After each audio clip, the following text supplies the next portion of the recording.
rapidement, je voudrais qu'on montre un petit peu le QCM Java. Il a été mis en ligne, etc. On a Ouais. mis à jour les choses. Hop, je vais l'ouvrir et je vais voir ça. Donc, déjà, il faut savoir que sur les QCM Java, sur eLoveDevs, on en a plusieurs. Et ça va être de plus en plus courant. On va avoir beaucoup de nouveaux QCM qui arrivent où il y aura du coup plusieurs QCM. Et c'est lié au fait que, notamment en ce moment, on est en train de faire des QCM, les bases ou juniors. On va sûrement les renommer juniors, les autres. Les bases plutôt que juniors. On a demandé à des étudiants en fait de faire des QCM sur les bases de chaque techno, alors que les QCM classiques comme ceux que tu as fait, ils sont toujours faits par des professionnels. Ouais.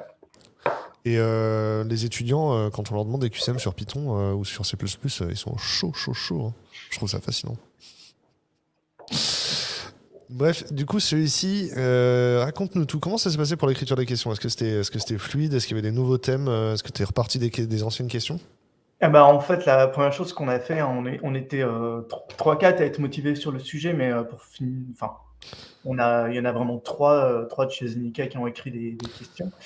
Donc, la première chose qu'on a fait, c'est qu'on a parcouru toutes les questions et on a trouvé quand même, il y en avait pas mal qui avaient un peu vieilli. Ouais. Hein. Certaines questions commençaient par en Java 6. Bon, voilà. Donc, alors ça, il reste peut-être encore des questions qui semblent, Mhm. voilà, qui peut-être encore commencent par en Java 6 ou qui semblent être un peu vieilles, mais en tout cas, nous, on Ouais. a vérifié que toutes les questions étaient encore d'actualité. Euh, et certaines étaient un peu trop mal formulées ou certaines, on ne les trouvait pas pertinentes. Donc, on a commencé par lister toutes Ouais. les questions qu'on pensait devoir supprimer. Et après, grosso modo, ben, on est trois principalement. Donc Joël qui devait venir et puis Nicolas Moreau qui pouvait pas aujourd'hui. Mhm. Et puis on a proposé des questions, puis on a discuté entre nous, quoi. Ça Ok. s'est vraiment passé comme ça. Parce qu'en fait, il y a des questions, des questions un peu legacy, parfois, on les garde en se disant, bah même, tu vois, même si par exemple je fais du React, si je me dis expert sur React, il y a quand même des projets React où il y aura pas où il y aura du Redux, où il y aura des vieux trucs. Est-ce que Java 6 aujourd'hui, ça fait partie encore du paysage tech ou c'est complètement disparu? Alors c'est complètement disparu, hein. Même Java 7 est complètement disparu, il doit être à moins de 1%.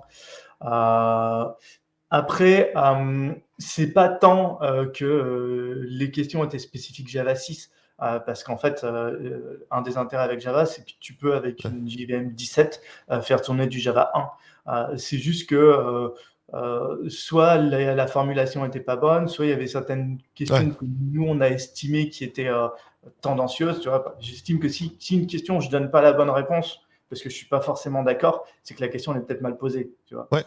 Ouais, non, Donc il y c'est avait très un petit correct. peu Ouais. de ça. Et puis il y avait C'est, des alors, trucs sur des JSP, sur des JSP ou sur des design patterns ou des choses comme ça qui avaient vieilli, quoi. Alors le QCM Java, Martin demande si c'est un des QCM les plus passés. Alors cette semaine, le QCM Symfony 5 a été plus passé, mais c'est assez exceptionnel. D'habitude, c'est effectivement le QCM Java. Et le QCM Culture Dev a été très populaire récemment, Martin. Mais effectivement, le QCM Java, c'est celui qui est le plus populaire sur We Love Dev de manière générale. Salut Graven. Est-ce que tu fais du Java, Graven? Ou est-ce que Solidity, ça ressemble à Java un peu ou pas? Je me rends même pas compte.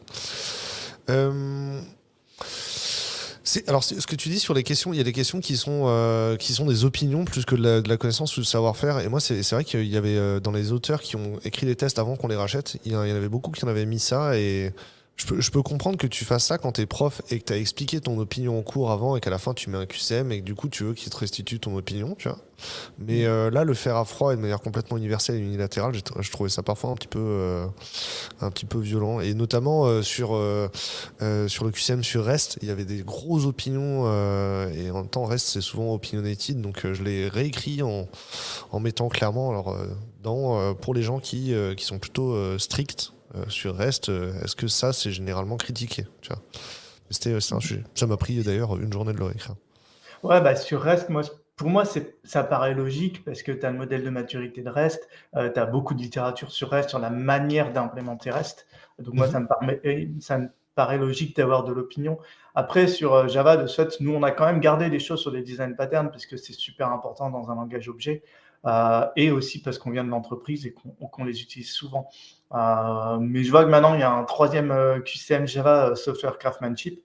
peut-être de ce fait qu'on pourrait dire certaines questions design pattern, on peut les supprimer puisqu'on devrait plutôt le retrouver dans tout ce qui est software craftsmanship.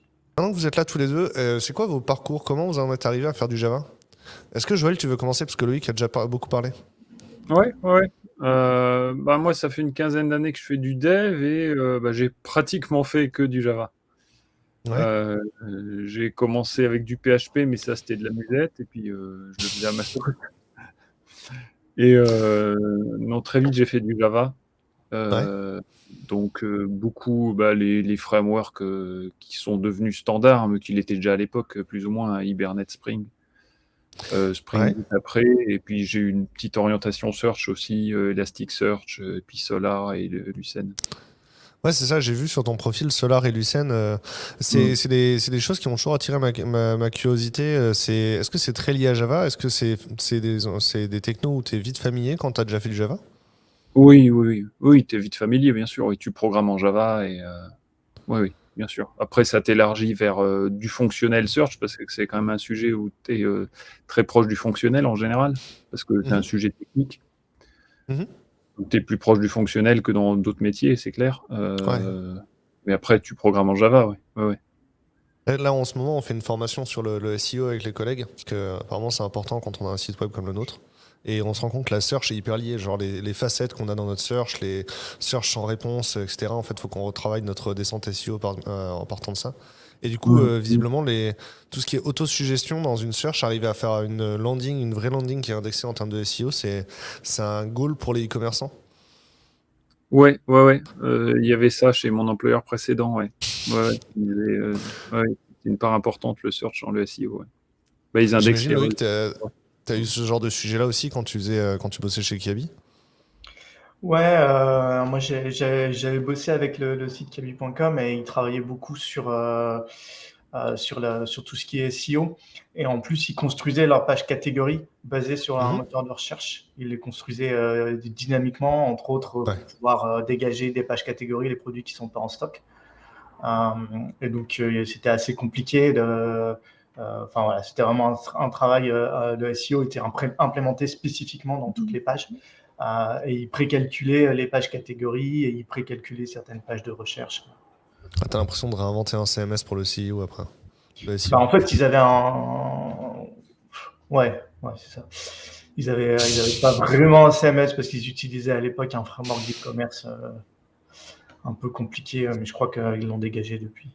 Joël, qu'est-ce qui t'a intéressé dans le QCM? Est-ce que en travaillant sur cette version du QCM, est-ce qu'il y a des nouvelles notions où tu t'es dit tiens, ça il a fallu que je réapprofondisse, ou tu vois, des choses qui ont un peu intéressé ton esprit, t'as voulu trop documenter ou rechercher des choses sur le sujet? Sur le QCM, moi j'ai surtout j'ai vu le QCM à l'ancienne façon. Et après, j'ai bossé sur les nouvelles questions là, que Loïc nous a suggérées ou nous a proposé d'en suggérer d'autres. Après, le QCM en version finale, je ne l'ai pas vu. Ouais. Le QCM en version finale, en fait, au final, il y a un jeu de questions où les gens qui le font, ils n'ont pas tous le même, en fait. D'accord. Donc, il n'y a pas vraiment de version finale, c'est plus... est-ce qu'il y a des questions en particulier où des sujets ou des thèmes où les questions en particulier t'ont plu, ou des choses dont tu es fier d'avoir pu contribuer? Je me disais que ça manquait de questions, d'ailleurs on en a rajouté, je me disais que ça manquait de questions sur la concurrence, parce que ça revient quand même souvent en Java. Après, il y a des frameworks qui gèrent ça différemment que c'est fait nativement, mais c'est quand même intéressant. Il n'y avait pas beaucoup de questions sur les collections aussi. Et quand on fait passer des entretiens, ou même quand on travaille avec des nouveaux collègues, on voit que c'est sur les collections, il y a parfois des manques ou des choses qui ne sont pas claires, alors que c'est quelque chose qui intervient beaucoup pour les perfs. Je me disais que ça manquait. Et sinon, sur l'ancienne version, il y avait des questions où j'étais obligé de vraiment réfléchir, voire je ne savais pas, parce que c'est des questions qu'on ne se pose jamais, notamment les méthodes finalize. C'est vrai que c'est la question du Java Junior quand tu reçois l'entretien. Quelle implémentation de liste on va mettre quand on instancie? Est-ce qu'on met un array list? Est-ce qu'on met un linked list? Au final, maintenant, j'ai l'impression... Ça existe encore, ça, en Java 17? Ouais. C'est très simple, linked list, faut jamais l'utiliser. C'est vrai. En fait, il y a eu des grandes discussions, même d'OpenJDK, même les Ouais. développeurs, qui ont enlevé des utilisations de linked list au sein d'OpenJDK, parce que globalement, maintenant, le profil de performance d'une linked list par rapport à une array-list est beaucoup moins bon, et donc il y a quasiment plus de raison d'utiliser une linked list, à part si on veut pouvoir faire vraiment faire des itérations dans les deux sens, des choses comme ça. Ouais. Mais même ça, en fait. Bah, j'imagine le seul intérêt d'une linked list, c'est si tu as vraiment un environnement limité en termes de mémoire, quoi. Parce que la release, il se duplique toujours. Ça marche toujours comme ça. Ouais, c'est ça, en fait. C'est au moment où tu vas en fait, le principal problème d'une release, ça va être qu'elle est prétaillée, et quand elle est pleine, ils vont en créer une deuxième à côté, un deuxième tableau à côté, copier et supprimer l'autre tableau. Il faut savoir que les copies de tableaux, en fait, c'est trivial, puisque c'est des appels système qui vont te copier des zones en mémoire, et ça coûte pas cher, en fait. Aujourd'hui, Ouais. justement, les problèmes qui faisaient qu'avant on utilisait de l'Eurelist pour éviter ces copies de tableaux, maintenant, comme les copies de tableaux, c'est des appels système qui font des copies en mémoire, ça coûte plus rien, quoi. Donc c'est pour ça qu'on Ouais. peut utiliser toujours une Eurelist.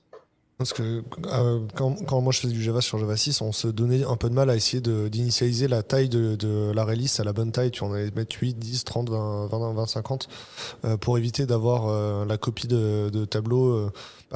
Tu vas le charger avec 1000 éléments, c'est con qu'il se fasse dupliquer 50 fois pour y arriver, quoi. Donc ouais, C'est toujours intéressant, ouais. C'est toujours intéressant. Mais le coût, il a beaucoup baissé par rapport aux premières versions de Java, c'est surtout. C'est ce genre de questions, Joël, auxquelles tu pensais, les questions des collections? Ouais, bah, il y a des questions, même tu vois, sur les array j'aurais pas su donner des explications aussi claires que Loïc, hein. Donc, c'est vrai que moi, je continue de faire attention à la taille d'initialisation des array hein. Je suis content de le voir, je le fais pas pour rien. Mais même sur les questions, disons, plus standards, hein, sur les sets ou les maps, il y a des développeurs que parfois on voit arriver qui ont pas, ils sont pas au clair là-dessus, et donc ils peuvent faire des bêtises, quoi, mettre des éléments d'une même classe où ils n'ont pas implémenté equals et hashcode, par exemple.